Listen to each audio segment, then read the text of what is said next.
Дроны для якутских воинов. Акция Академии наук Якутии нашла логичное завершение.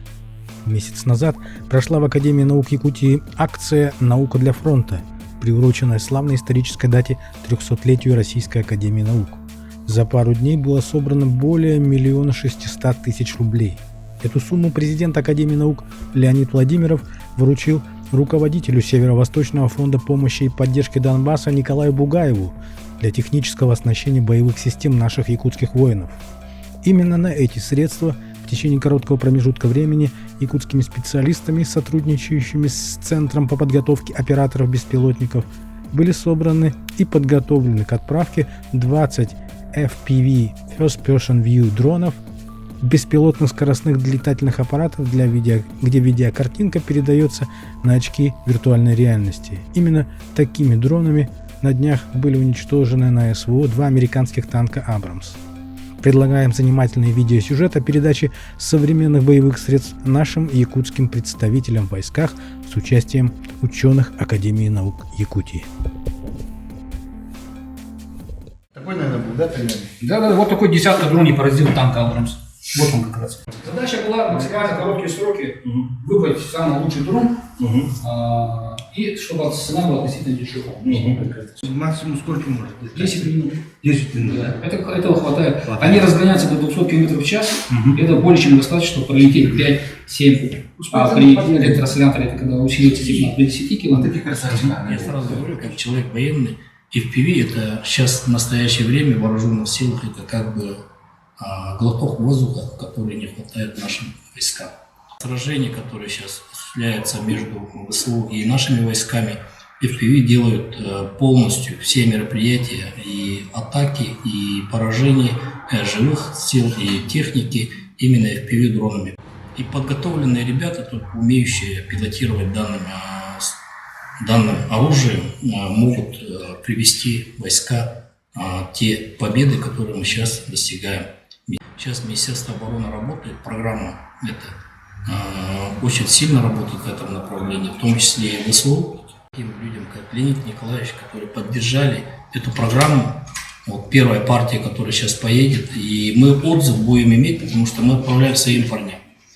Те, которые уже управляют, работают этими, у меня даже есть служебные записи ДСП, которые я не должен афишировать, да, как они работают и как они поражают. Это отчет Министерства обороны. И каждая пораженная цель, последний раз они своими FPV, которые сами находят, сами покупают за свои деньги, да, поразили КНП. Это что такое? Командный наблюдательный пункт. И он даже работает лучше, чем артиллерийская группа, которая будет наноситься. Он одновременно, конечно, в паре работаются, один человек этим не работает, целая группа, это саперы, это пилоты, это разведчики. С ними параллельно летают дроны, которые наблюдают. Семен их и обучал здесь вначале, а те уже подготовку проходит Министерство обороны на базе, в полигонах. Спасибо вам большое, и мы именно вот доставим, именно благодаря вот этим FPV-дронам мы получим отзыв именно этой партии, да, которая отработает. Ну и мы слышим от войск, FPV поражают и американские Абрамсы, танки, которые, говорят, имеют 7 уровней защиты. И вот одна вот такая птичка поразила и убила этот Абрамс, который стоит $30 миллионов. Да? Глоток воздуха нашим ребятам для нашей общей победы. Спасибо вам. Коллегам, научным сотрудникам доведу, что по назначению наши средства, собранные от заработной платы, пойдут на защиту наших солдат, наших военных, которые участвуют в спецоперации, чтобы им чуть было легче и вдохновить их, да, нацелим нашу науку, наших ученых, наших студентов, наших школьников, обучающихся, да, чтобы они заранее уже поэтапно шли к этому, да, к этому шли. И вообще вот 3 килограмма, вы сказали, может поднимать один из них, да? 3,5 килограмма. Это уже хозяйственно полезный же груз. Вы представьте себе, там находится далеко охотник. В километрах 10-15 без дороги. Спички, соль 5 довести, километров. Ему отнести спички, соль, хлеб. Иногда бывает лекарства надо человеку отвезти, да?